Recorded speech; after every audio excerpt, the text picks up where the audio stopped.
In this video, I'll be breaking down everything you need to know from the livestream before the actual launch of Duet Night Abyss on the 28th of October.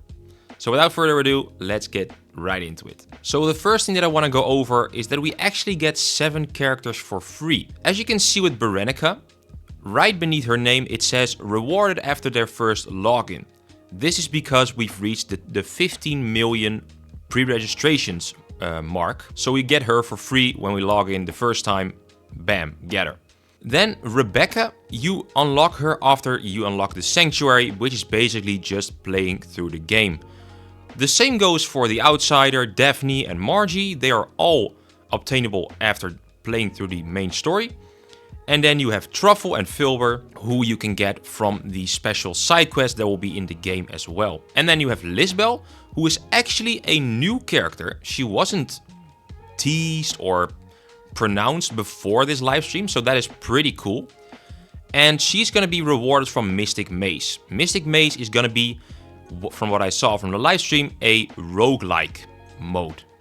We haven't seen any actual gameplay on it, but that's all I got from it. So how do you actually get weapons and characters in this game?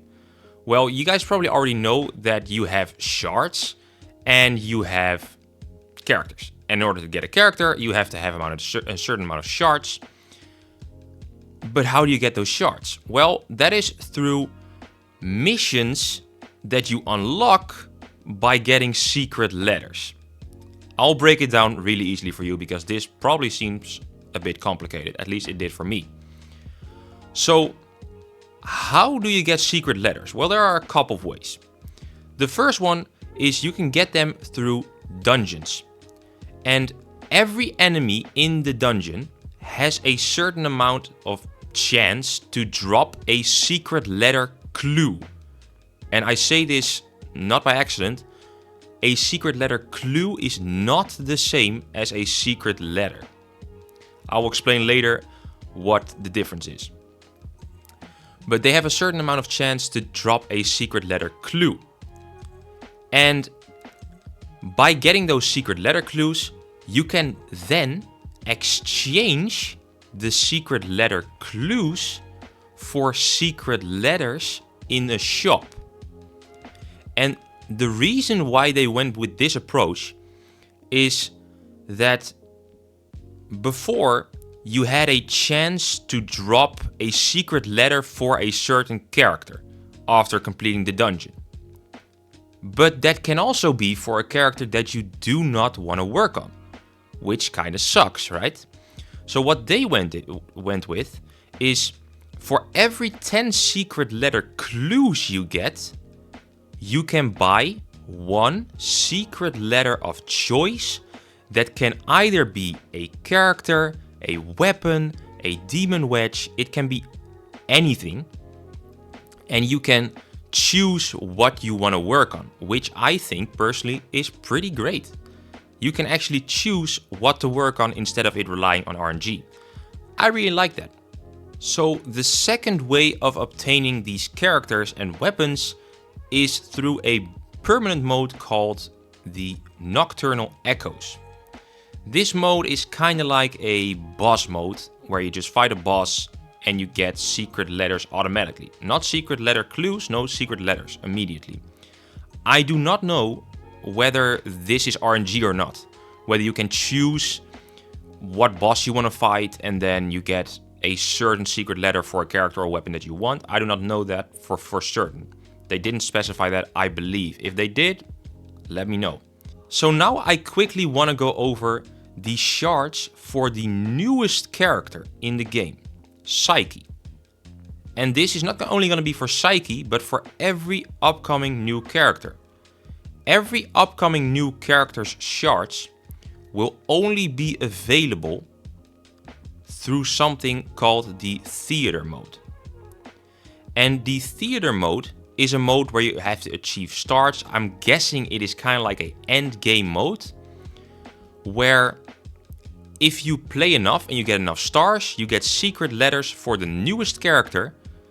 Then you do those missions and you have a chance to obtain shards for that new character. But the thing is, you only get a certain amount of secret letters. So there's also a maximum amount of shards you can get for that new character, in this case Psyche.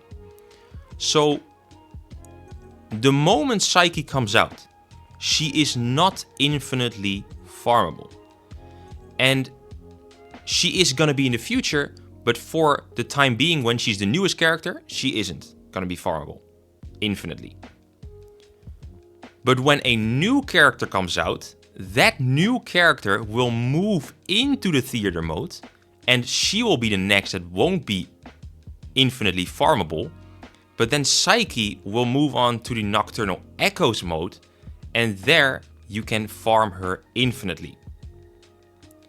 This is a decision they made probably to incentivize you to play theater mode, and also to give whales the chance, I guess, to have a perfect maxed out character before anybody else. Which, in my opinion, is not the greatest decision, but it doesn't matter to me that much, since within 14 days you can farm infinitely, so it's not that bad to me. So now I quickly want to go over the monetization of the game, and I think a lot of people already know how the game is gonna make money, but for the people who don't know, the game is gonna make money through skins. Skins for characters, for weapons, basically anything regarding skins. And there is a gacha system in the game. There simply is. But it's not for the characters, it's gonna be for only skins. And you kind of have the same as in any other gacha game, with a limited banner and a standard banner. And the limited banner is going to be for the newest character skin, in this case Psyche again.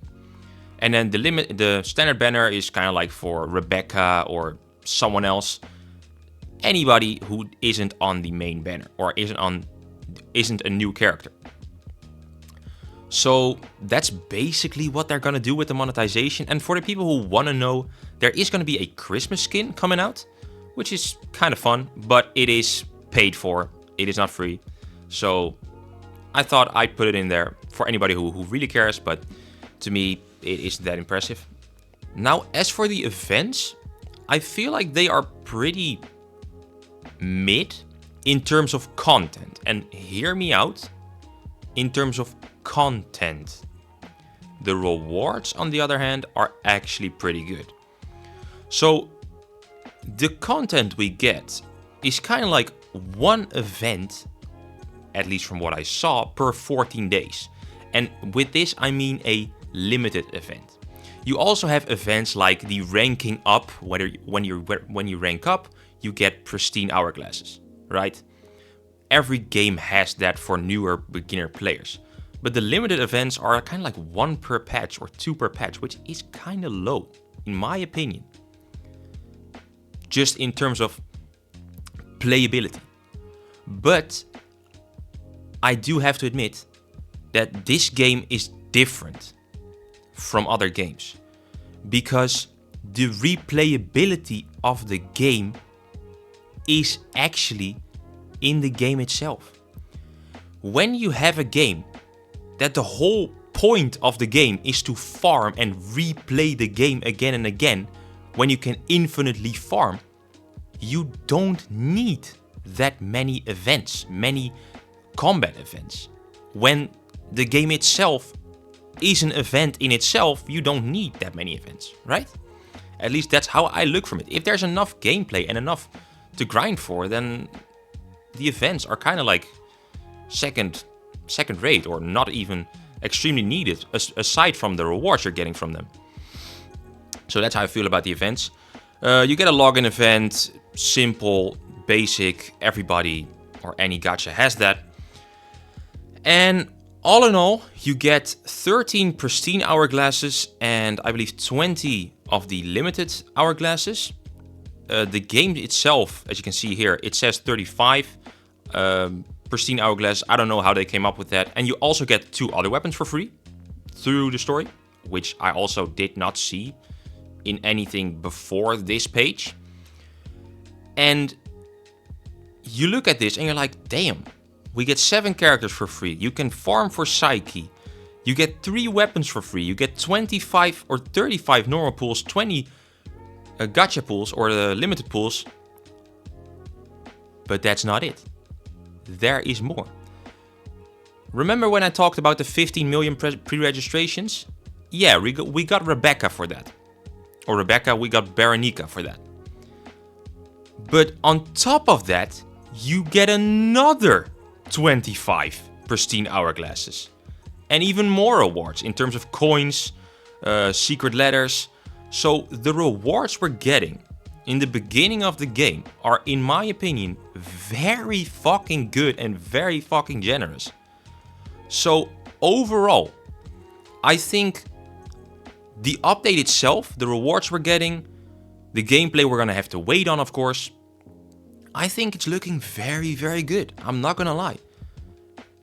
I do have to admit, the livestream itself was a bit disorienting to me, and they went fast on parts where I felt like they needed to slow down a lot.